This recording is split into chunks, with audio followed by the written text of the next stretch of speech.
E vamos falar então sobre as emoções.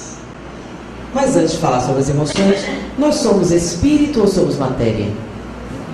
Espírito. Vocês têm certeza? Absoluta? Absoluta? Ok. Eu adoro quando eles falam absoluta, né? Já me conhecem um pouquinho, né? Os absolutos, assim, para quem faz filosofia é uma beleza, né? Vocês têm certeza absoluta que nós somos espíritos? Somos espíritos. Ok. Se nós somos espírito, vamos pegar uma jovem senhora, doce, agradável, suave, que todo mundo reconhece de uma calma espetacular, que uma vez por mês se transforma numa megera horrorosa, que grita e se altera. Qual o problema dela? É uma obsessão que dá uma vez por mês? A TPM? Isso existe ou é psicológico? Está no corpo ou no espírito? É no espírito? A TPM está no espírito. Se manifesta uma vez por mês e vem do espírito? Ah, está onde? Na matéria? Ah, então nós somos... Então, muito bem, ela é doce ou ela é nervosa? É o quê? Do corpo ou do espírito? Ah, então nós somos espírito? Não, não somos. Somos não. Não somos. Não somos. Tanto que no livro dos Espíritos eles colocam outro nome. Não. Espírito é o quê? É você fora da matéria. Como é o nome que se dá ao espírito encarnado? Ah, por que eles foram dar dois nomes se é a mesma coisa? Pois é porque deve ter algum motivo. Às vezes a gente não alcança, mas tem. Então o fato de nós não alcançarmos significa que nós temos que estudar mais, que nos aprofundarmos mais, porque nós não somos espírito, nós somos a interação espírito-matéria. E justamente porque a matéria tem um papel significativo no nosso comportamento, nós chamamos de alma, para diferenciar do espírito fora da matéria. Para a gente ver a diferença, muitas vezes, quando o médium vidente vê alguém fora do corpo, ele é tão diferente que se ele encontrasse com ele mesmo, não reconheceria. Porque o corpo interfere no nosso comportamento muito mais do que nós imaginamos. Para ter uma ideia, TPM. Então, no final, o espírito é calmo ou não é? O corpo interfere a tal ponto que muitas vezes são essas situações que nos dirigem. Para identificar isso bem, imaginem que esse retângulo aqui representa o nosso processo evolutivo. Então aqui nessa primeira fase nós temos o início do processo evolutivo. E aqui, teoricamente, nós temos o ápice do processo evolutivo. Só que o processo evolutivo, ele se dá da seguinte maneira. Isso aqui são dois triângulos. Esse daqui representa a influência física. E esse aqui representa a influência espiritual. A influência física e espiritual é a mesma em todas as fases do desenvolvimento evolutivo? Não.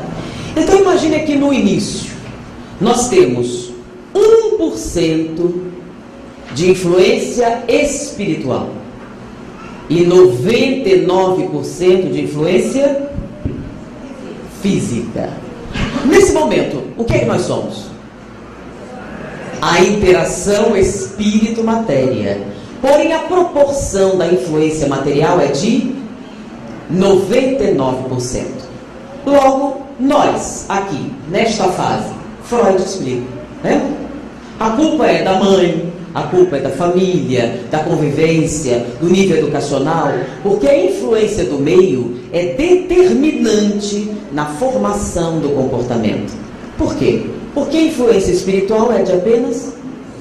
Então nós poderíamos afirmar que nós somos aqui matéria? Não, porque ainda existe 1% de influência espiritual. Porém, todo comportamento nesta fase evolutiva é determinado pelo corpo físico. E o corpo físico interfere no comportamento? Então já falamos da TPM, mas vamos falar de um outro fenômeno interessante, estudado nas prisões norte-americanas. Descobriu-se, vocês sabem que agora nós estamos na época do DNA, né? Passamos pela época do cérebro e atualmente estamos na época do DNA. O estudo da genética, do comportamento e o que a genética afeta ou não. Estamos estudando profundamente, por exemplo, as influências do meio e as influências genéticas no comportamento, na mente, em diversas situações do organismo físico. E nisso eles fizeram um estudo genético nas prisões americanas e descobriram um fenômeno muito interessante. Nos chamados crimes de paixão, em penitenciárias masculinas, eles encontraram uma incidência fora do comum de uma anomalia genética chamada homens XY, duplo Y. O duplo Y não causa nenhum tipo de anomalia embriológica, ou corporal, ou fisiológica.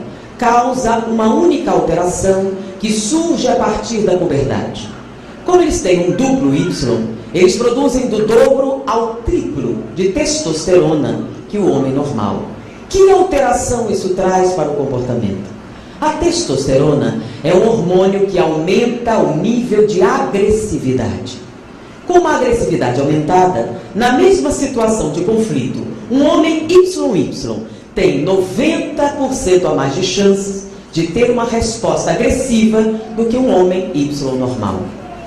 Diante disso, não é difícil entender porque há um grande número de presos nos chamados crimes. O que é um crime de paixão? É aquele crime que não foi intencional. É um crime que acontece sob forte emoção. Então, se você é um homem XY e tem mais testosterona que o normal, você é mais agressivo. Então, em situações de conflito, você terá uma possibilidade maior de cometer um crime. Ou seja, os hormônios influenciam o nosso comportamento? Depressão pós-parto é um problema espiritual? É um problema de origem hormonal. Então, nosso corpo influencia o nosso comportamento? E nós temos inúmeras situações em que podemos definir uma alteração significativa do comportamento por alterações de natureza cerebral. Nós temos um caso muito interessante de Kate. Kate era um homem que trabalhava na ferrovia, colocando os trilhos da estrada de ferro norte-americana no início da construção delas. E houve um acidente, uma explosão de dinamite, e um cano foi projetado e atravessou de baixo para cima, atravessando o cérebro. A grande situação de Cade não foi esse acidente, foi ele ter sobrevivido. Ele sobreviveu ao acidente, então a barra de ferro ficou atravessada, ele teve que ser transportado ao hospital para retirar a barra de ferro. Mas ele permaneceu lúcido. Retiraram a barra de ferro e ele sobreviveu, com lesões cerebrais significativas que não deram sequelas fisiológicas visíveis. Nem paralisia, nem cegueira, nem afasia, nenhum tipo de transtorno físico. Apenas uma coisa aconteceu com Cade. Ele se transformou em outro homem. Um homem totalmente diferente do que ele era antes. Ele que era um homem calmo, um homem tranquilo, um homem caseiro, transformou-se significativamente na sua personalidade, se tornando um homem violento, um homem agressivo, que tinha pendor para os vícios, o que não acontecia antes. Essa é uma observação muito importante, demonstrando que o corpo físico é um fator determinante do nosso comportamento e dos nossos pensamentos. Muitas pessoas querem desconsiderar esse aspecto e criam uma série de erros. Por exemplo, transtornos de natureza mental não são necessariamente transtornos de natureza espiritual. Existem os chamados transtornos psicológicos, que são aqueles frutos da alma, da vivência atual, que é capaz de levar muitos comportamentos a se alterarem sem que haja determinantemente uma influência espiritual. Então, nesse nível evolutivo, nós podemos dizer que o fator físico é determinante. Mas se nós chegarmos nessa fase aqui, onde nós temos 50% de influência física e 50% de influência espiritual, como fica nesse momento a determinação do comportamento? Nós somos espírito? Somos a interação espírito-matéria. Nós sofremos a influência da matéria de maneira significativa.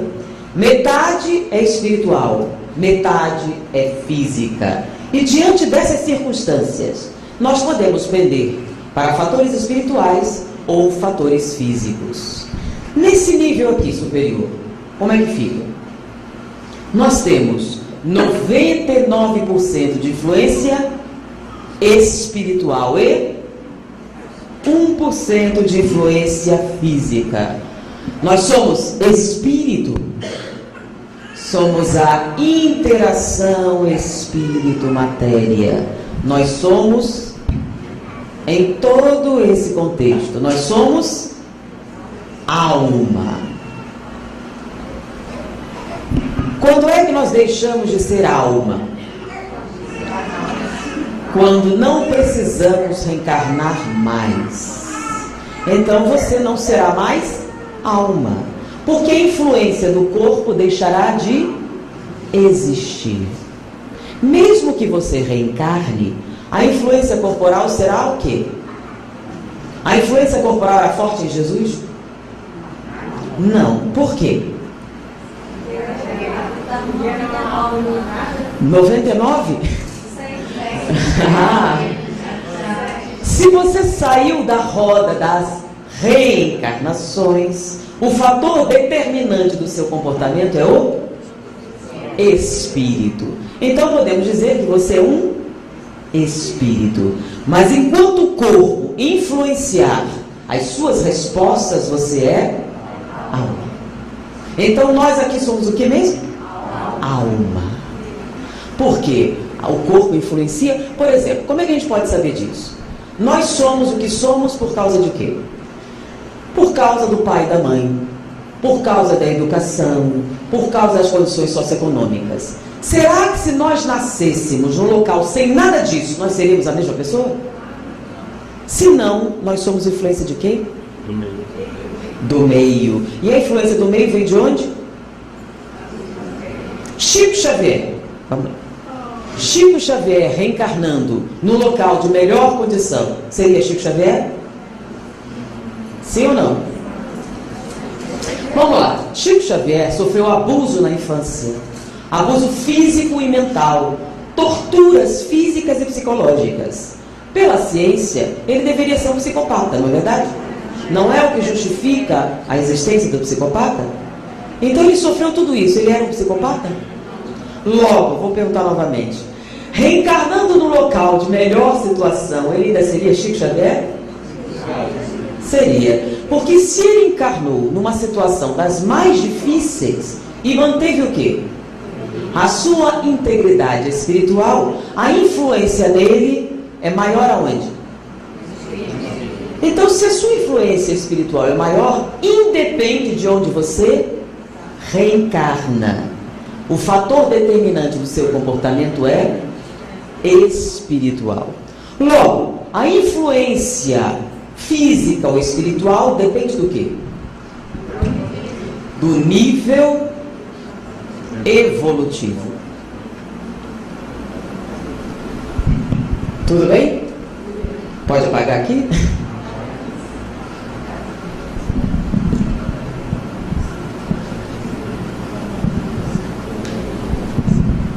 Apagou direitinho.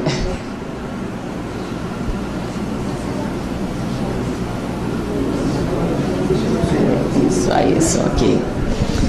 Então, já identificamos que nós somos a interação espírito-matéria. Diante disso, como é que a gente avalia o nosso comportamento? Como é que funciona? Até para a gente acabar com algum folclore que o pessoal coloca. A gente já fez um estudo aqui antes falando um pouquinho sobre lógica, né? Lógica aristotélica, quem lembra? Então a importância da gente botar os conceitos corretos antes da gente emitir uma opinião. Pensar, tá? E falar. Então, se nós somos a interação espírito-matéria, nós temos dois componentes básicos. Então, nós temos aqui o resultado dessa interação espírito-matéria, uma coisa chamada emoção. Então, a emoção está onde? No espírito ou no corpo?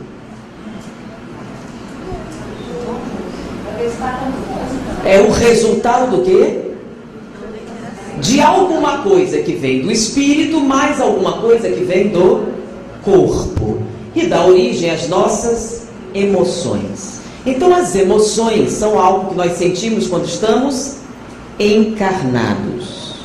Então, a emoção tem duas origens. A proporção dessas depende do quê? Do nível evolutivo, lembra? A influência física ou espiritual não depende do nível evolutivo? Nossas emoções é o que nós sentimos aqui. Ela tem componentes que são físicos e componentes que são espirituais. Qual a proporção disso? Depende do nível evolutivo. Então tem pessoas cujas emoções têm muito mais influência espiritual do que física. Mas a influência física continua existindo? Continua existindo porque nós estamos o quê? Encarnados. Então no mundo espiritual é a mesma coisa? Não. Por que não é a mesma coisa? Porque nós não temos a influência material até certo ponto. Tem algumas condições em que as influências materiais permanecem após a desencarnação. Que ocasião é essa? Suicídio. Por quê? O que é que liga o espírito à matéria? O perispírito é o corpo espiritual. O que é que permite? Porque quando você desencarna, o perispírito vai, né? Então, o que é que liga o perispírito ao corpo? O que é que permite a vida? Primeiro capítulo do Livro dos Espíritos. O que permite a animação da matéria? O fluido vital, ou a vitalidade. Na presença da vitalidade, a vida permanece. Ou seja, o espírito se liga ao corpo físico. Na ausência do fluido vital, o que acontece? Quando termina o fluido vital, você tem a morte natural. Então, o esgotamento do fluido vital provoca o quê? Falência dos órgãos. E com a falência dos órgãos sobrevém a morte. Então, não há mais condições de sustentar a vida. Você tem a chamada morte natural. Então, o que mantém o espírito ligado ao corpo é a vitalidade. A gente chama de fluido vital que Kardec não tinha uma palavra. Hoje a gente pode falar de energia vital. Então, a energia vital é que mantém a ligação do espírito ao corpo e nos permite ter o quê? Então, a emoção está onde? Na alma, que é a interação espírito-matéria. Mas nós temos componentes que são do espírito e componente que é do corpo. Então, qual o componente espiritual da emoção? O que é que permanece após a morte? Vamos começar aqui. Os dois começam com S, para facilitar. O que é que o corpo produz? E só o corpo, o espírito não tem. Sensação. A sensação física está onde? No corpo físico. Sem corpo físico, o que é que você não tem? Sensações físicas, que são o quê? Olfato, sensação, tato, calor, pressão. Então, as sensações físicas. E qual é o componente espiritual da emoção? Sentimentos. Então, a união dos sentimentos com as sensações cria as emoções. Têm componentes físicos? Tem componentes emocionais? Desculpe, componentes espirituais? Sim. Então a emoção é o subproduto da interação dos sentimentos com as sensações. Então quando você desencarna, os sentimentos permanecem. Mas o que é que acaba? As sensações. A não ser no suicídio. Por quê? O que que permite para o espírito ter sensações físicas? Só um corpo não. Você tem um corpo ali, eu estou aqui, eu sou o espírito, eu vou sentir o quê? O que que permite ao espírito ter sensações físicas? O que é que liga o espírito ao corpo? Vitalidade. Sem vitalidade eu tenho ligação com o corpo? Não. Então o que transfere a sensação física do corpo para o espírito é justamente o quê? A vitalidade. Na ausência da vitalidade eu posso querer ficar vivo, mas eu posso? Não. O corpo me expulsa. Não há ligação entre o espírito e o corpo. Então a cola que liga o corpo ao espírito é o quê? A vitalidade. No encerramento da vitalidade nós temos a morte. Mas se você se suicidou, a vitalidade acabou? E a vitalidade está onde? No perispírito, lembra? Então você encharca o perispírito e se liga ao corpo, molécula a molécula. Você destruiu o corpo. A vitalidade ainda existe? E onde ela está? Então o que acontece se você morre nessas circunstâncias? O que é que permanece? Sensações. Que tipo de sensação se o seu corpo está morto? É um castigo divino porque você cometeu um pecado contra Deus? Não. Então as sensações que permanecem são do quê? Do corpo em decomposição. Porque você continua recebendo o quê? Informações. Então, para que você não receba mais informações do corpo físico, o que é que tem que acabar? A vitalidade. Então, entenderam o processo? Então, em algumas circunstâncias, algumas sensações físicas permanecem no mundo espiritual. Mas é normal? Não. Então, são aqueles espíritos que entraram pelo suicídio direto ou indireto. Então eles permanecem com necessidades físicas e algumas sensações. Ok até aí? Mas normalmente, na morte natural, as sensações físicas permanecem? Não. O que é que permanece? Ficou claro isso aí? Então, quando alguém diz que no mundo espiritual você pode fumar um cigarro, pensa um pouquinho, tá? Fumar um cigarro é o quê? Uma experiência de que tipo? Emocional? É uma experiência o quê? Física. Então os vícios normalmente, né, são processos, não todos, mas na grande maioria são processos o quê? Físicos. Então fumar um cigarro é uma sensação física. Então você no mundo espiritual plasmar um cigarro fluídico e fumar dá a mesma sensação? Não. Então imaginar que está tomando uma Coca-Cola gelada é a mesma coisa que tomar?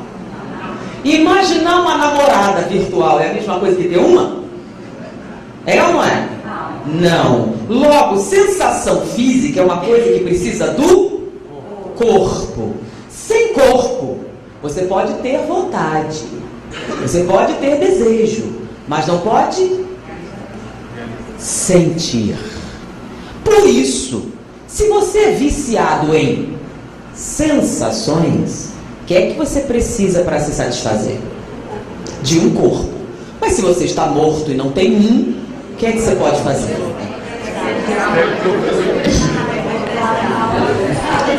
Você pode pegar emprestado.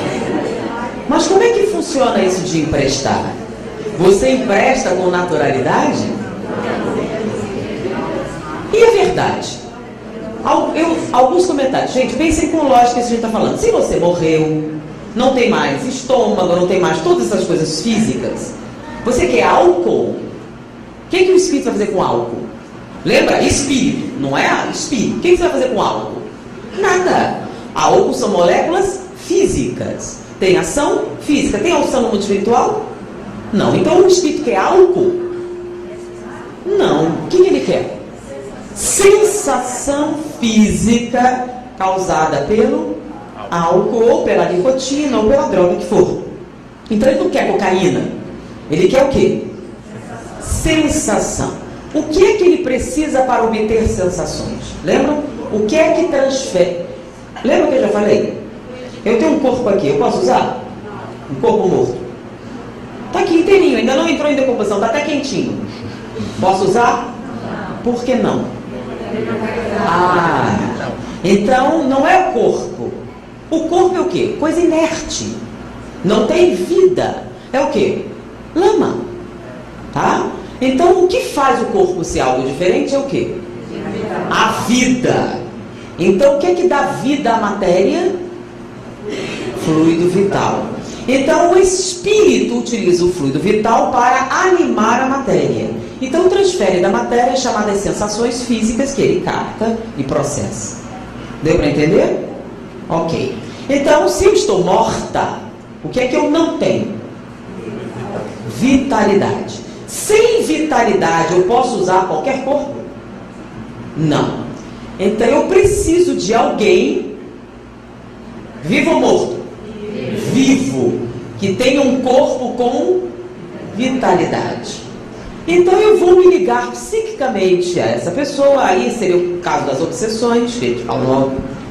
E numa sintonia vibratória que eu estabeleço em vários níveis, é um processo complexo, eu me ligo com você.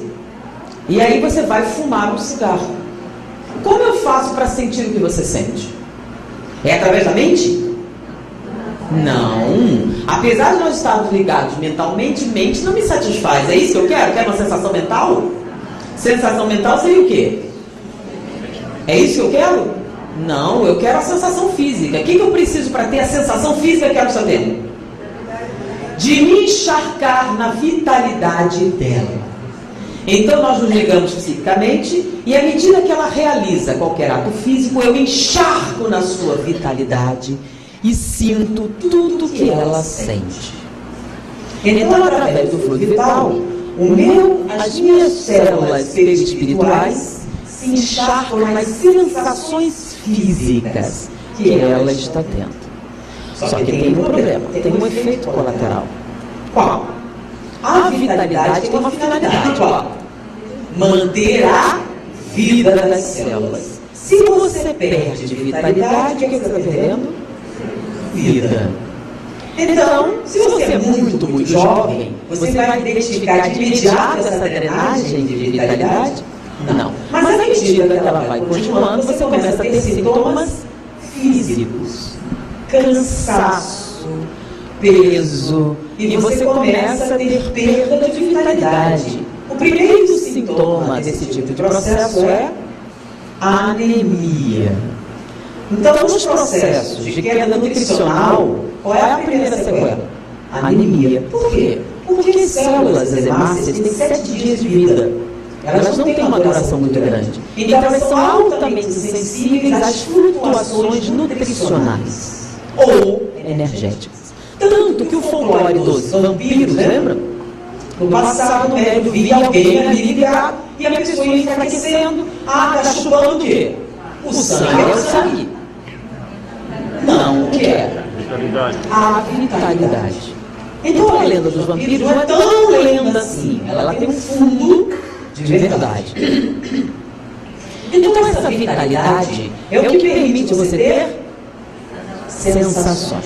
Se no mundo espiritual você pudesse ter as sensações, você precisava de um hospedeiro? Não. Então, se algum livro escrever para vocês que há relações sexuais no mundo espiritual, está falando de quê? De sensações físicas? Não, de quê? De simulações. Que lá, lembram? O que você imagina é real até certo ponto. O que você imagina é uma imagem, mas sem o quê? Se a gente fizer um holograma aqui para participar da cena, é a mesma coisa que viver a cena? Não. Serão o quê? Imagens que não promovem sensações. Então, no livro Sexo e Obsessão, de Filomeno de Miranda, que é um grande especialista na área, fala-se lá de uma série de experiências sexuais que acontecem no mundo espiritual. Com que objetivo? Sentir prazer? O prazer é o quê? Sensação física. Então, o objetivo é sentir prazer? Não, porque isso seria o quê? Impossível sem um corpo físico. Qual o objetivo então daquelas cenas, daquelas paradas, etc? Estimulá-los vivos, para que lhe forneçam o quê? As sensações. Então eles levam o encarnado para lá, para assistir às cenas, estimularem-se sexualmente, para que eles possam se encharcar em sua vitalidade e sentir também. Por isso, a perda energética dos viciados em sexo, mesmo que eles não estejam praticando diretamente, eles acordam tão cansados quanto foram dormir. Porque durante a noite, eles sofrem uma série de drenagens energéticas. Ok? O que o objetivo está falando isso? Para falar, vai que eu começo, não, tem cigarro, tem bebida, tem isso, tem aquilo. Pode ter simulação do que for, mas não dá nenhum. Por isso é que se buscam o quê? Hospedeiros. Por isso os processos obsessivos. Se você pudesse fazer, eu também seria obsessivo de alguém. Tem esse trabalho. A não ser com vingança. Toda obsessão com vingança? Não, tanto que você conversa com ele. Não, sou inimigo, não, somos amigos. Nós andamos juntos. Somos nós chapas. Então, eles não se acham inimigos. São companheiros de farra. O fato de você ter efeitos colaterais é um problema seu. Então, eu vou fumar com você. Então, você vai fumar 2 cigarros, vai ter a metade do prazer e o dobro do prejuízo. Porque o prazer você vai dividir comigo, mas o prejuízo é só com você, porque eu já morri. Enfisema, câncer, nada disso eu vou ter. Vai ser um problema exclusivamente seu. Ficou claro o componente corporal da emoção? Então, emoção tem como componente físico o quê? Sensações físicas. E o componente espiritual? O sentimento de sobreviver à morte? Sim. Isso é que está no espírito. Junto aos dois, você tem o quê? Emoção. Até aí foi legal? Então vamos então identificar. Muito obrigado. Só um gole.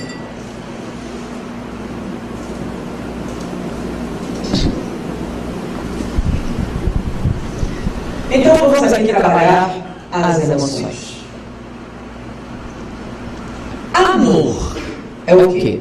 Sensação, emoção ou sentimento?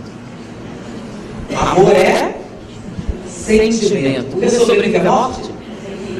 Amor. Amor. Vamos lá.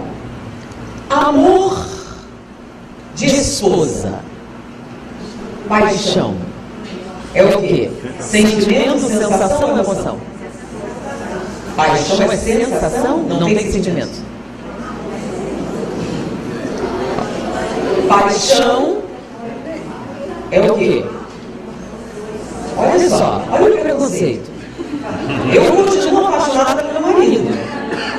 Não passou o tempo. Pelo contrário, tem aumentado. Então, vamos voltar aqui. Amor é sentimento, tudo bem. Paixão é o quê?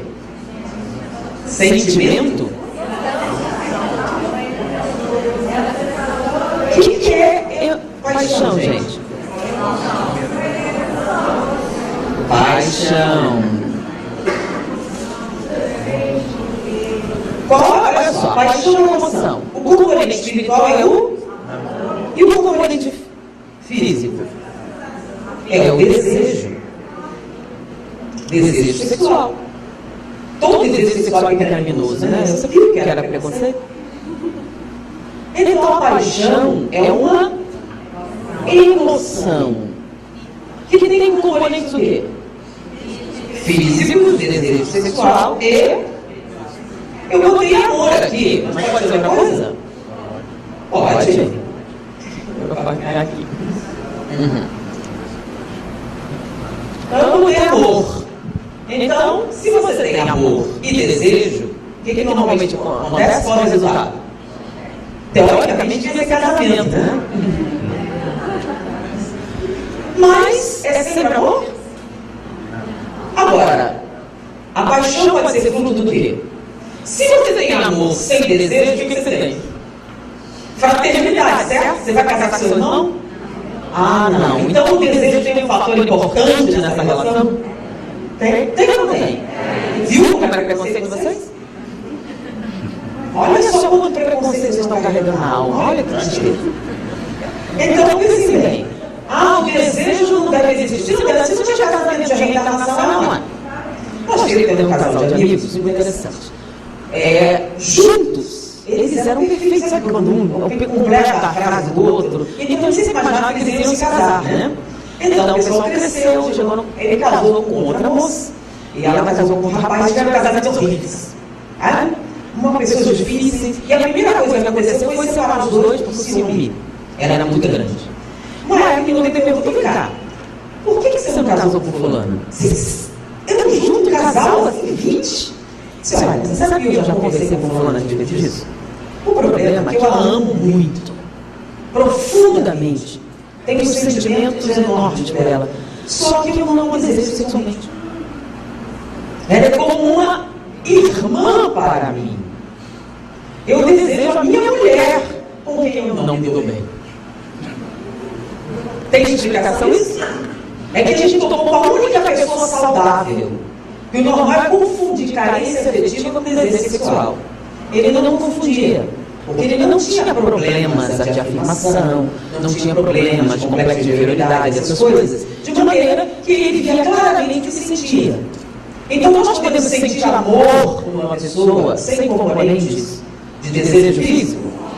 Sim. Então nós temos amigos, nós temos colegas, nós temos irmãos, mas o componente sexual pode existir também? Pode. Então a gente tem que tipo de relação? Só sexo. Só sexo. Só isso? Não pode ter amor também? Pode. Então, se você tem amor e tem desejo sexual, que tipo de relação você estabelece? A paixão é você estar apaixonado por fulano ou ciclano. Sim ou não?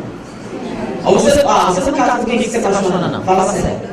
Olha o eufemismo. É legal o negócio de espírita para a feminina. Não tem nada disso, não. Tem não, né? Então você casa com quem você ama fraternalmente? Não. Você casa com quem? Por quem você está apaixonado. Né? Então, se você está apaixonado, um dos componentes desse sentimento é o quê? Desejo. E, teoricamente, o componente espiritual deveria ser amor. Não pode ser outra coisa? Pode. Desejo pode vir como, por exemplo, egoísmo. Pode ser? O egoísmo está onde? No espírito ou no corpo? Porque sobrevive à morte? Então, se você tem dúvida a respeito do que é emoção, sensação, sentimento, sobrevive à morte? É o quê? Então, o egoísmo mais desejo também dá paixão. Dá ou não dá? Dá também violência doméstica. Sim, mas é paixão, não é? É paixão. Quer ver outra coisa? Orgulho. Mais desejo. Dá paixão também? Dá muita paixão. Mas dá muita traição também, não dá? Dá. Mas já que não tem? Tem paixão? Tem. Então vocês entenderam que nos componentes emocionais nós temos múltiplos fatores. Às vezes pode ter os três juntos. Pode. Você vai dizer que não tem amor? Tem. Mas tem também um forte componente de egoísmo, que dá origem à posse. Um forte componente de orgulho. Né? Então, com isso, você tem relações que poderiam ser positivas se você dominasse esses dois e deixasse só esse. Você pode afirmar que não há amor? Não. Há. Mas se você mistura com egoísmo e orgulho, você tem o quê? Problemas.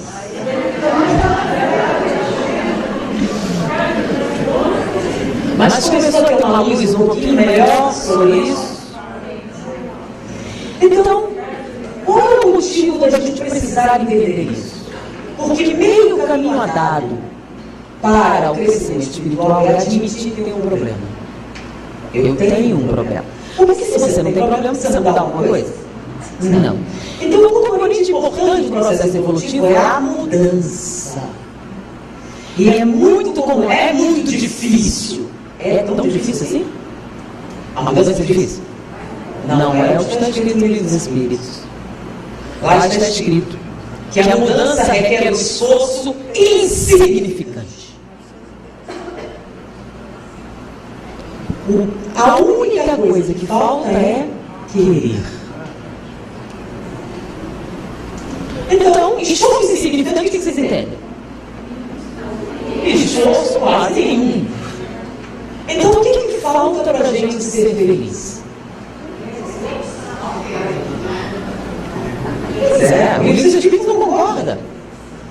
Então, o fato da gente não compreender não significa que não seja real. Então, o primeiro passo é a gente compreender a dinâmica das nossas emoções. Raiva está no espírito ou está no corpo? Raiva está no espírito ou está no corpo? Está no corpo. Muito bem, vamos testar. Você está muito zangado. Quais são os sintomas? Coração bate mais depressa. Você sua frio. Você produz a mandíbula. Você contrai os intercostais, né? É a mesma posição do gorila quando vai agarrar. Aí você toma um Lexotan. 6 miligramas. Você continua com raiva? Ah, não! Então a raiva está onde? No espírito ou no corpo? Ah, está no corpo. Então a raiva é um componente, tem um componente físico? Tem. Então tudo bem, alguém foi te dar uma fechada. Você estava no seu carro, fica calminho, alguém te deu uma fechada. E você fica irado. Ok, isso está no corpo. Qual é o sentimento? Porque a gente sabe assim, se está no corpo, você tem o quê? Tem o correspondente onde? Então você tem sempre o quê? Por trás de uma? Tem ou não tem? Então, qual o sentimento que deu origem à sua raiva? Ódio. Olha essa mistura. Como é que eu sou dar uma fechada em mim? Como é o nome disso? Orgulho. Né? Você não quis dar passagem e te fechou. Como é o nome disso? Se você não fosse egoísta e orgulhoso, você estava com raiva? Não. Logo a raiva está onde? No corpo. Mas o sentimento que permanece é o quê? Egoísmo, orgulho. Porque sem orgulho você sente raiva? Alguém te ofendeu. Você não é orgulhoso aí? Você fica zangado?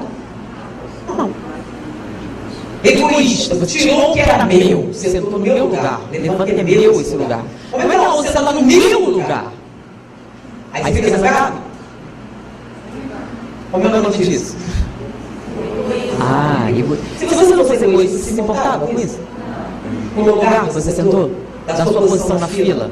Na sua posição hierárquica? Na sua posição social? Tudo aquilo que dá raiva, não? Tudo aquilo que dá raiva tem um componente o quê? Espiritual, que são sentimentos. Então o que a gente tem que trabalhar? Os sentimentos. Mas como é que a gente sabe que tem sentimentos? A gente tem raiva? Então tem. Então, para que serve a emoção? Para mostrar você os seus sentimentos. Então, como é que a gente trabalha as emoções? É mais fácil você trabalhar o quê? As sensações. Por exemplo, Como a raiva é uma sensação física, tenta ficar com raiva e relaxar o braço ao mesmo tempo. Você consegue? Ou você fica com raiva ou relaxa. Então, se você relaxar bem o braço, você está muito sangrado, tenta fazer movimentos suaves, assim, vê se você consegue. Você está com raiva, olha o que acontece. Você não consegue. Aí você pode fazer isso com a sua vontade? Movimentos suaves? Então, se você fizer movimentos suaves, você vai ver que você não consegue manter o quê? A raiva. O que é que vai sobrar para você? E você vai ter que reconhecê-los. Então, domar as sensações é uma maneira segura de você reconhecer o quê? O que a gente tem que trabalhar, gente? Não é isso que sobrevive à morte? Então, isto aqui é a nossa panela de pressão, lembra? A válvula. Então, a gente está vazando aqui. Então, a paixão é uma coisa ruim ou boa? Depende do quê? Dos sentimentos que estão permeando essas paixões. Porque a paixão aqui é a soma das sensações físicas com os sentimentos. Então, tem paixão pelo trabalho. É bom ou ruim? É muito bom. A pessoa tem entusiasmo, tem desejo de trabalhar. Então, existem paixões que são o quê? Positivas. Agora, depende do quê? Dos componentes espirituais. E como é que a gente identifica esses componentes espirituais? Avaliando o resultado das sensações. Se essas sensações são perniciosas, você tem como origem uma manifestação. Então, se o amor dói por quê? Porque você está se comportando mal. Porque se não estivesse se comportando mal, não doía. Porque se o componente da sua paixão fosse amor, amor tem posse? Amor domina? Amor submete? Amor humilha? Amor retém? Não? Então amor dói? Não. Então amor não dói. Você está doendo porque não é o quê? Amor sozinho. Pode até ter um amor, mas tem também o quê? Eu não perdoo. É o quê? Então você está com uma pessoa que você ama. Se você não perdoa, sua vida é complicada? Vale a pena? Tem lógica isso? Pensa no custo-benefício. O que te prejudica mais e o que te dá mais valores? Então, é uma questão de quê? Seu sofrimento é auto-infligido. Então, compreender a dinâmica das emoções é importante para a gente aprender a controlá-las.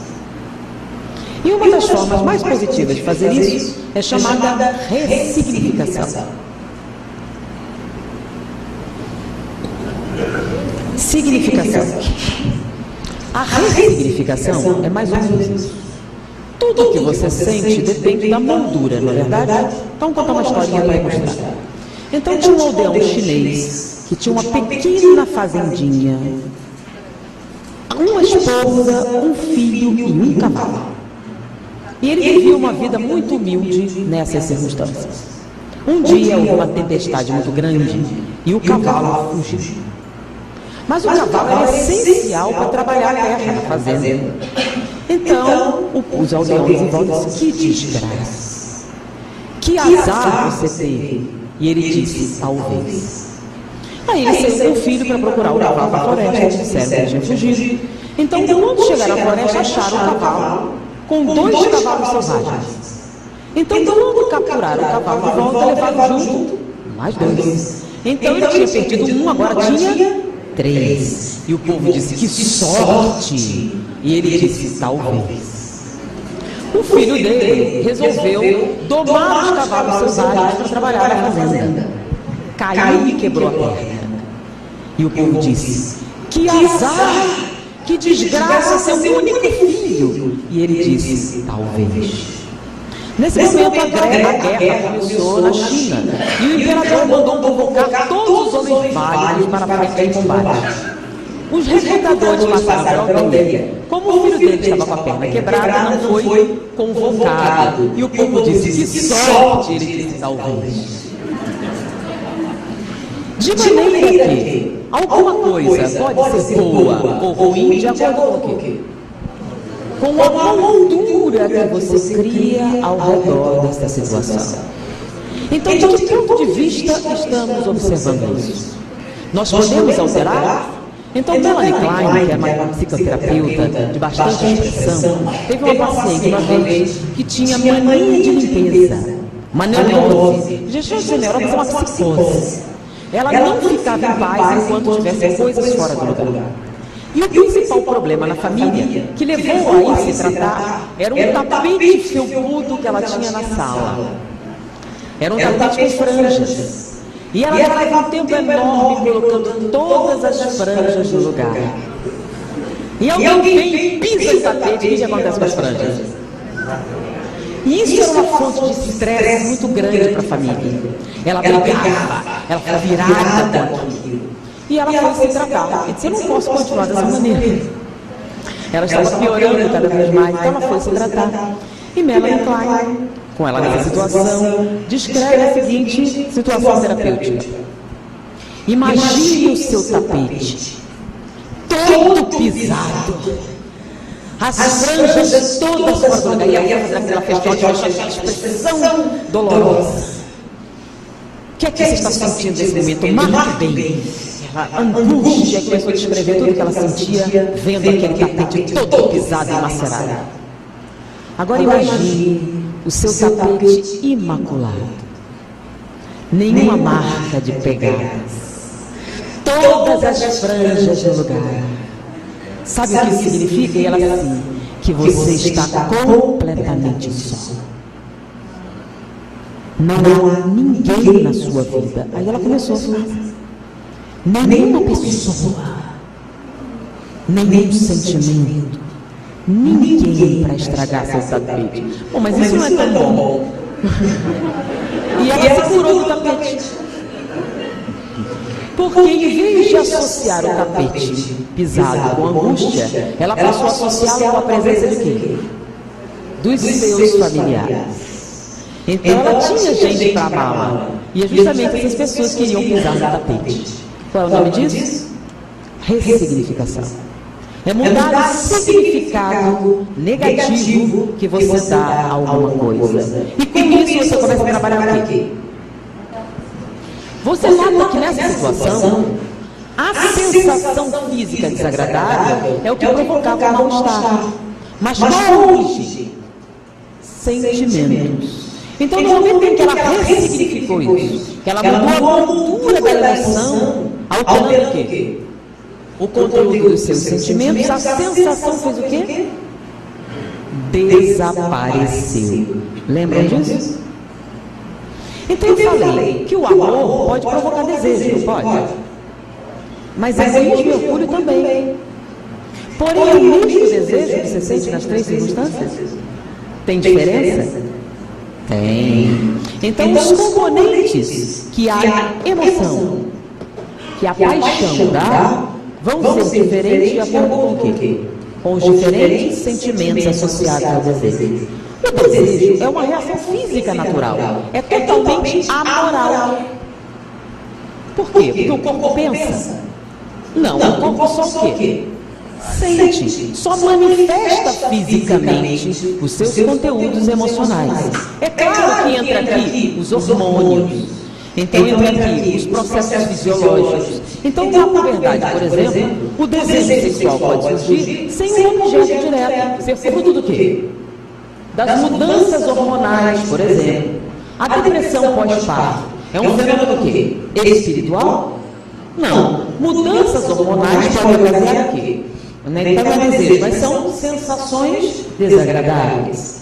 Agora, existe um conteúdo emocional de sentimentos dentro de todos esses processos? Sim ou não? Sim. Porque se esses sentimentos, por exemplo, de culpa, a culpa permanece após a morte? Logo, culpa é o quê? Sentimento. Tá? Então ela pode criar manifestações que são o quê? Então, quando a gente analisa o nosso conteúdo emocional, as emoções, a gente tem que sempre levar em consideração Se você não sabe quais são os sentimentos envolvidos, observe o quê? As sensações. Que tipo de sensação você está produzindo? Então, aquilo que gera, como é que a gente pode saber? É um aviso. Então, a gente reencarna porque é mais fácil você observar esse conteúdo. Porque os sentimentos, às vezes, estão tão disfarçados que você não os reconhece. Uma amiga chega para você e diz: o que você achou do meu cabelo? Horroroso. Fala, não, cara, não, brincadeira. Brincadeira, dá uma gracinha, achei lindo o seu cabelo. Tudo bem, está sendo sincera. Mas você viu que ela ficou magoada. Aí você pede desculpa, foi mal. É uma brincadeira. É? Pedir desculpa resolveu o problema? Por quê? Porque você repete. O que é que resolve o problema? O que é que tem por trás daquele impulso que você teve? Ah?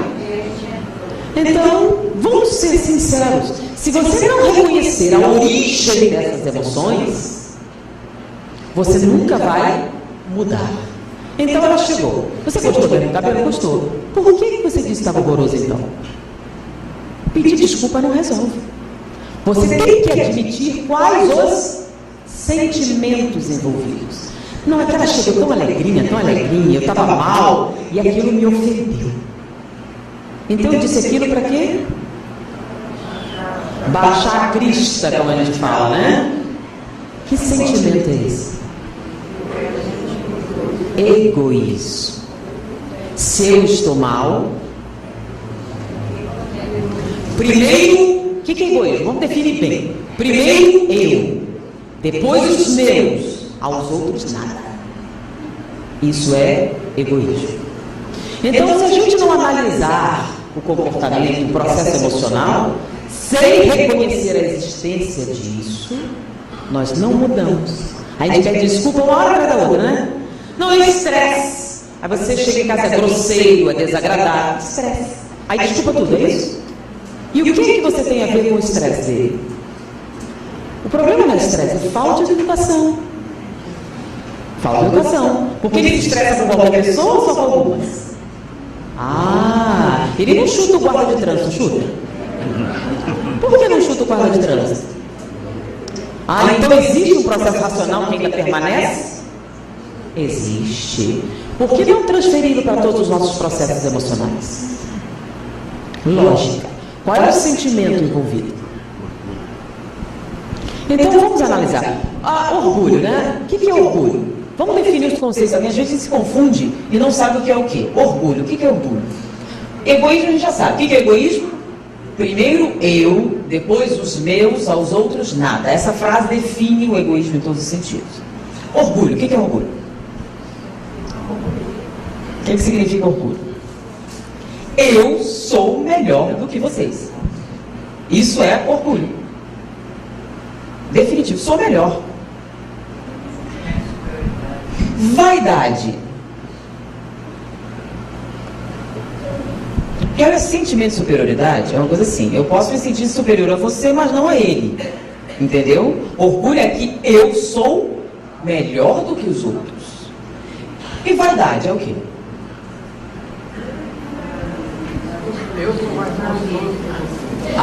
Olha só. Orgulho é o seguinte: eu sou melhor do que vocês. Vaidade, vocês têm que reconhecer isso. Então o orgulhoso se acha melhor. Ele não precisa que vocês achem, ele se acha. Agora o vaidoso precisa que o quê?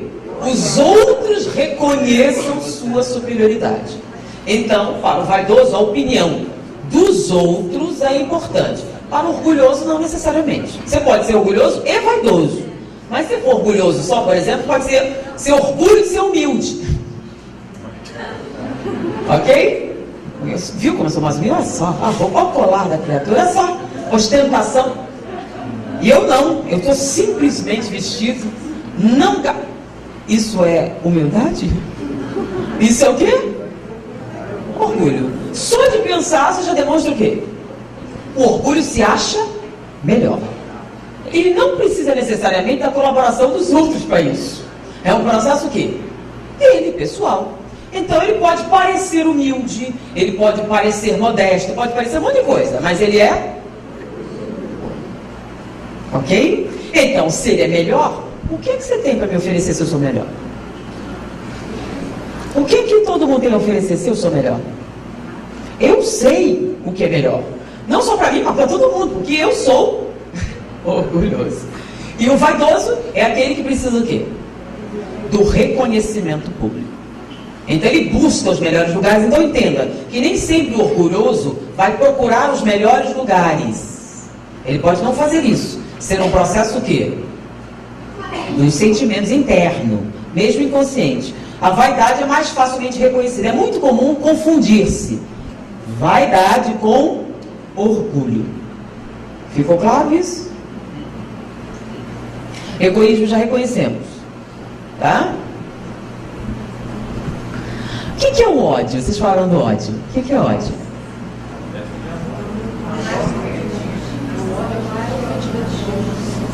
O ódio é justamente uma mistura de quê? Amor com egoísmo, amor com orgulho, amor com vaidade. Por quê? Porque se você não tem amor nenhum, você não se importa com os sentimentos da outra pessoa. O ódio é fruto da... É filho de quem? Da mágoa. Não te magoa quem você não sente nada.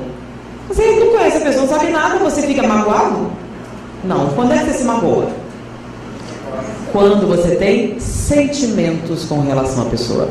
É que quando eu falo amor, o pessoal pensa logo em sexo. Não é isso, só isso amor, não. Você tem admiração e tem componente o quê? Amor, né? A amizade, fraternidade, respeito, todas essas situações têm um componente de quê? De amor, tá? Então, se você dá a sua fidelidade a alguém, o que é fidelidade? Lealdade, lembra? Cavaleiro da rainha. Lembra? É que hoje o pessoal tá meio sem lealdade, não é uma tristeza isso, não é? Mas lembra do passado, os cavaleiros da tábua redonda. Então você dava o quê? A sua lealdade e fidelidade a uma determinada pessoa. Se essa pessoa não correspondia, o que é que você gerava? A mágoa. Eu dei a minha lealdade, eu dei a essa pessoa e ela não correspondeu. Então te traiu. Então o que é o ódio? Agora, se não houvesse egoísmo, orgulho ou vaidade, isso aconteceria? Não. Então ingratidão, o que é ingratidão? Sentimento, sensação, emoção. Ingratidão continua depois da morte? Sim ou não? Continua ou não continua? Continua. Então é o quê? Então, a emoção que você tem com a ingratidão normalmente é o quê? Qual é a sensação que a ingratidão dá? Raiva, lembra? Raiva. Então a gente achar a emoção aqui, tá? Mas o sentimento, mas o que significa exatamente ingratidão? Ingratidão é o quê? A emoção, tá? Que é o quê? Como você ousou não pagar o favor que eu te fiz? Como é o nome disso? Egoísmo e orgulho. Se você não fosse egoísta ou orgulhoso, você sentia ingratidão? Desculpa, ingratidão para quem sente, né? Você sentiria isso? Não, porque você faz o favor, você espera algum troca? Não, então você sentiria esse sentimento? Não. Então a gente está vendo, lembra dos 7 pecados capitais? Que esses aqui são realmente a raiz dos principais sofrimentos que nós vivenciamos. Que se a gente trabalha realmente orgulho, egoísmo, vaidade, a gente consegue superar uma série de emoções negativas. Ok? Então, eu tenho 10 minutinhos. Então, você tem que cumprir, né? Então, esse quadro aqui ficou definido? Deu para entender? Como é que a gente pesquisa esse processo? Ficou mais fácil? Então, não basta pedir desculpas. Você tem que identificar o quê? As raízes. Só através das raízes que você tem alguma modificação real. Quem quer pagar para mim? Uhum. Deixa eu beber um pouco.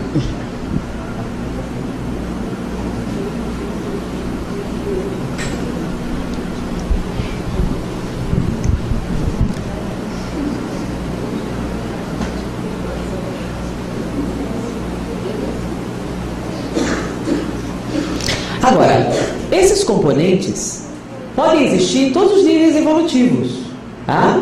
Só que a proporção de inferência é o quê? Diferente de acordo com o nível evolutivo. Mas, identificar, o primeiro passo é identificar o problema, certo? Admite que tem um problema. Agora vamos à outra parte, mudar.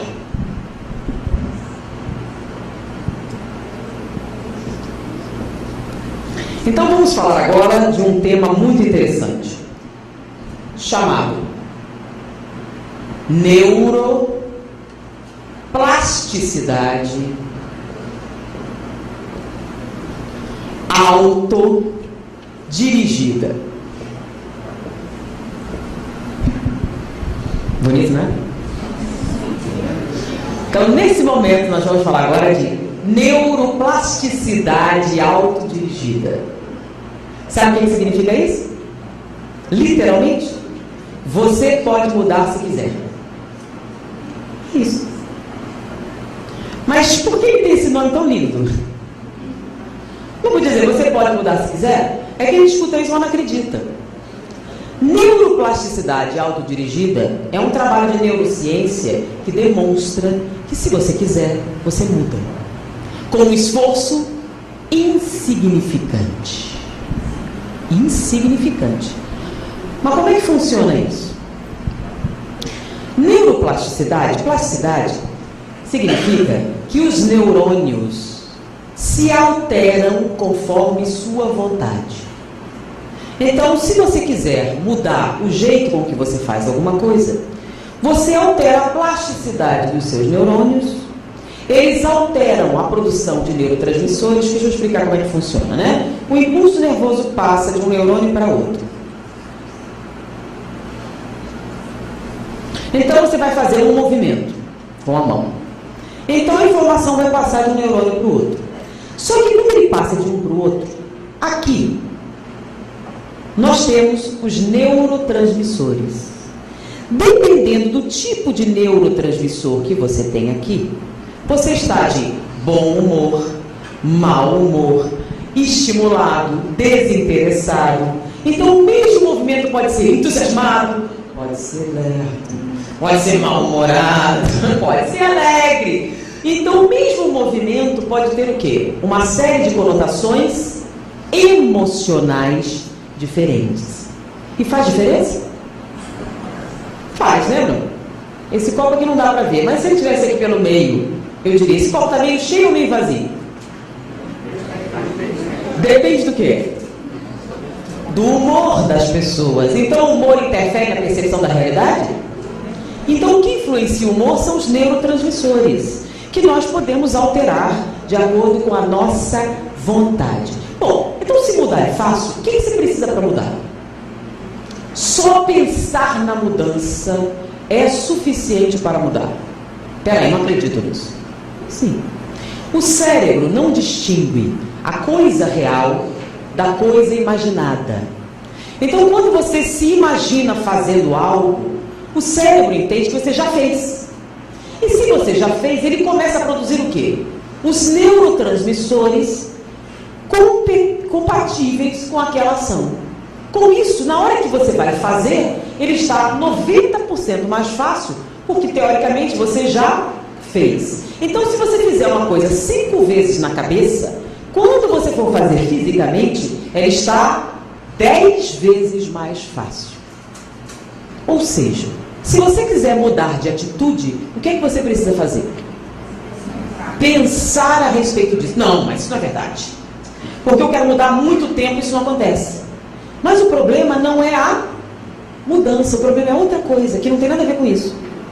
Então, modelos mentais, mapas mentais, já foram demonstrativamente colocados como processos válidos para a alteração da plasticidade. Então, por exemplo, visualizações terapêuticas funcionam? Totalmente. Já é comprovado que a visualização terapêutica altera a percepção da dor em 38%. É um estudo realizado na Universidade da Flórida. Então, a dor referida, nós temos vários cientistas analisando esses processos de neuroplasticidade.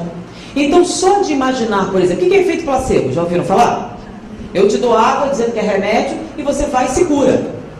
Então, esses processos estão intimamente ligados com a neuroplasticidade. Então, se você acredita, se você visualiza, você já provoca alteração a nível neuronal e já altera atitude, comportamento, etc. Ah, peraí, tem alguma coisa errada aí. Bom, primeiro, que não fui eu que disse isso, são os cientistas. Então, se vocês procurarem na internet neuroplasticidade autodirigida, vão ter uma lista de experiências e pesquisas demonstrando que a modificação do comportamento é algo simples, facilmente alcançável por qualquer pessoa que queira. Mas por que a gente não faz, então? O problema não é a neuroplasticidade. Quer apagar aqui? Coitadinho, né?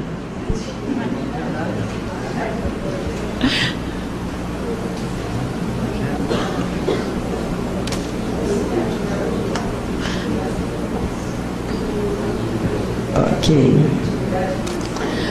Eu pedi na próxima vez eu tenho as transparências. É porque, em homenagem ao Virgílio, a gente está fazendo uma palestra nova. Entendeu? Então, eu estou fazendo a medida que estou pensando aqui com vocês. Então, vamos aqui. Então, a neuroplasticidade autodirigida é um processo que a gente está estudando recentemente, junto com as experiências de neurociência relacionadas. Qual é o problema, então, com isso? Por que a gente, se é tão fácil, se é tão simples, se os cientistas estão demonstrando que é assim, por que é que a gente diz que é tão difícil? E o mundo espiritual está de acordo com o quê? Com as mais modernas tendências da neurofisiologia moderna, não é não? O que é que tem na codificação? Que a mudança requer um esforço insignificante. E a ciência está dizendo o quê? Que requer um esforço insignificante. Logo, por que todo mundo afirma, então, que não é desse jeito? Porque o problema está relacionado a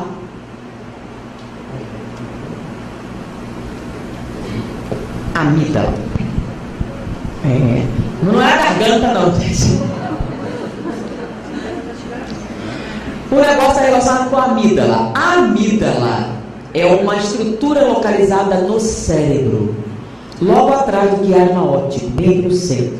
Então, a amígdala, ela provoca um fenômeno chamado sequestro da amígdala. É uma descoberta extraordinária que explica por que a gente não muda. A amígdala, ela tem uma função muito importante, principalmente nos animais. Já notaram que os animais parecem ter um sexto sentido para o perigo? Tá, coça ali, de repente ela fica tensa e antes de você perceber qualquer coisa, ela sai correndo. É que tem um leão, tem algum animal. Será um gato, lembra o gato? Aquela percepção. Então, os animais parecem ter um sexto sentido. A causa disso é justamente essa estrutura cerebral chamada amígdala. A amígdala tem por objetivo manter a sobrevivência numa região repleta de perigos. Então, você não vai poder olhar o tempo todo, você vai precisar o quê? De maior velocidade nas suas respostas. Então, a amígdala, ela é um coadjuvante da visão e de outros sentidos. O que ela faz? Ela enxerga? Não. Ela vê padrões. Então, você olha uma coisa todos os dias. Você já reconhece aquilo. Então, se a amígdala reconhecer um padrão, toda vez que tiver uma pequena diferença, o que acontece? Chama atenção. Tá? Então, você vê uma região sempre branca, você vê um pontinho colorido, você não está olhando, mas você foca para lá. A amígdala disparou, tem um negócio diferente. Aí você foca justamente onde? Onde tiver a diferença. Isso você faz com cheiros, você faz com a visão, você faz com tato, audição, por exemplo, ruídos. Então, você está acostumado com um determinado ruído, né? Você mora na cidade, tem ruído de carro, tem ruído disso, daquilo, e você dorme profundamente. Aí você muda para o campo e não consegue dormir, por quê? Tem um ruído estranho, não tem ruído. Mas você está acostumado com o quê? Com aquele padrão. Da mesma maneira, alguém que não ouve, quando vem, aquele ruído faz o quê? Entendeu? Até que você acostume, até que você padronize aquilo. Quem faz isso é a amígdala. Então, o sequestro da amígdala está descrito no livro Inteligência Emocional. Já ouviram falar? Descobriu-se que ter QI alto não significa necessariamente ter sucesso na vida. Pelo contrário. O que é que faz com que algumas pessoas tenham sucesso e outras não? Então, chegou-se à conclusão que o QI não é um fator tão determinante assim. Que existem vários tipos de inteligência, mas que a principal, a que realmente provoca um estado de autorrealização, é a inteligência emocional. Que você pode ser altamente competitivo na matemática, mas se você não consegue relacionar-se, você consegue sucesso? Não. Você pode ser um jogador de futebol muito hábil e ter uma vida um desastre. Então, a inteligência emocional, então, se colocou no patamar que determina os resultados da sua vida. Então, o que é inteligência emocional? É você ter consciência das suas emoções no momento em que elas acontecem e por quê. Porque se você tem essa consciência, você é capaz de controlá-las ao seu prazer. Então você determina o que vai sentir, por quê e quando. E é isso que lhe dá ascendência sobre as outras pessoas, em todos os sentidos. Então, só que a amígdala tem um papel fundamental nesse processo da inteligência emocional. E é justamente o sequestro da amígdala. Que diabo de sequestro é esse? É que o cérebro, está aqui o cérebro, tá? Aqui está o olho, que é asma ótica, e a amígdala está bem aqui atrás. E aqui na frente nós temos o lobo frontal, tá? A amígdala, então você viu alguma coisa aqui, passa pela amígdala e a amígdala filtra antes de ir para a área da visão. Quando chega aqui na visão, é que você vai pensar a respeito, é ou não é? Isso vai levar um tempo. Só que a amígdala, dependendo do que passou por aqui, ela filtra. É uma cobra. E antes de chegar aqui, ela já joga. Você, antes de processar o que viu, você já se contrai para a cobra te morder, certo? Você encostou a mão na chapa quente. Você fica, oh meu Deus, talvez esteja estragando minha mão. É isso que acontece? Você tira a mão antes da dor ser processada. Quem faz esse processo, os reflexos automáticos? Normalmente é a amígdala que permeia todos esses processos. Então, alguma coisa, você está assim, vai acontecer alguma coisa. Aí você, é premonição? Às vezes não, gente. Às vezes a amígdala reconheceu uma alteração do padrão e já disparou o medo. Então nem sempre é paranormal, nem sempre nada disso, tá? Porque você começa a afirmar que é tudo paranormal, aí dá problema. Então, a amígdala tem esse papel. Só que quando ela faz isso, ela faz como? Ela rouba a energia aqui do lobo frontal. Ela rouba a energia do lobo frontal e joga para os músculos efetores. Só que o que tem no lobo frontal? Nossa razão, nossos pensamentos, nossos processos cognitivos. Então a amígdala, quando ela está em ação, ela rouba, sequestra energia do lobo frontal. Então, no momento em que a amígdala assume o controle de alguma coisa, você se torna irracional. E começa a ter medo. Do quê? Você pode nem saber ainda. A amígdala determinou que você sente medo. E o medo faz o quê? Aumenta os batimentos cardíacos, aquele frio, aquela coisa, aquela angústia respiratória. Por quê? Não sei. Só que a amígdala não reconhece só padrões visuais. Ela reconhece também padrões de pensamento. Você aprendeu determinadas coisas até mais ou menos os 25 anos. Depois você para de aprender. Então você se estabiliza em determinadas rotinas.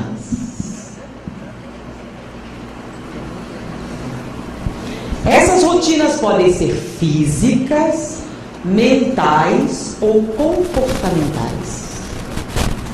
No momento em que você estabelece uma rotina, quem é que assume o controle? A amígdala. A amígdala é a senhora das rotinas. Toda vez que há uma pequena alteração da rotina, o que é que a amígdala faz? sequestra energia e dá medo. Então o problema não é a mudança, é o medo da mudança. Quanto mais rotineiro você é, mais medo você tem de qualquer mudança em sua vida. Então alguém chega assim no centro, vamos mudar uma coisa, mas aqui, mas eu nem falei ainda, mas a pessoa já fica, mas você nem falou qual é a mudança, só de falar o nome dispara o quê? Uma angústia, dispara o quê? Sério. Aí você vai explicar desse jeito. Não, há 30 anos a gente faz assim. Ela não vai raciocinar. Enquanto que? Enquanto a amígdala estiver sequestrando sua inteligência, vai ser muito difícil você explicar a mudança da pessoa. Quer ver? Faz 10 anos que eu digo para esse menino fazer isso e não funciona. 10 anos você faz a mesma coisa e não funciona? Você não parou para pensar que talvez você esteja errado? Mas eu sempre fiz assim e não consegue mudar. Por quê? Toda vez que você pensa em fazer diferente, vem a amígdala e faz o quê? Rouba sua inteligência.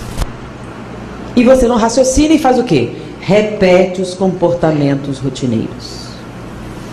E aí você engessa sua mente.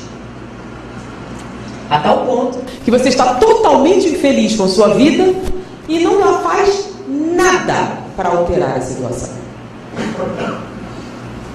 Você está infeliz com o que você é, por que você não muda? Não é tão simples. Por que você não muda o seu jeito de ser? E é fácil de fazer isso. Se você superar o quê? O medo. Então o que é que nós temos acima da vida?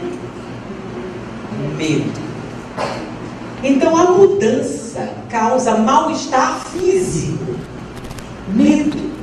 Então você tem medo de fazer qualquer alteração na sua rotina. E gente, mas rotinas mentais também. Então você entrou na área de humanas e nunca mais saiu. Você ainda lembra como se soma?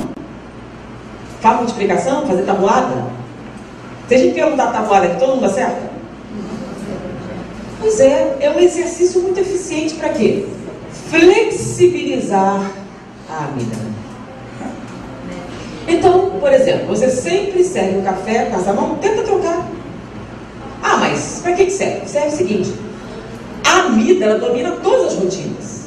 Então, se você começar a alterar suas rotinas físicas, ela começa a ficar o quê? Abalada. Lembra da neuroplasticidade? Cada vez que você estabelece uma mudança, o que acontece com os neurônios? Eles se rearrumam. No que rearruma, a amígdala tem que fazer o quê? Trabalhar novamente para estabelecer um padrão. Mas se você está sempre mudando, o que acontece? Ela larga a mão disso e vai cuidar de outra coisa. Por quê? Que a amígdala só toma conta de quê? Rotina. Então, se você começa a não ter rotinas... Peraí, gente.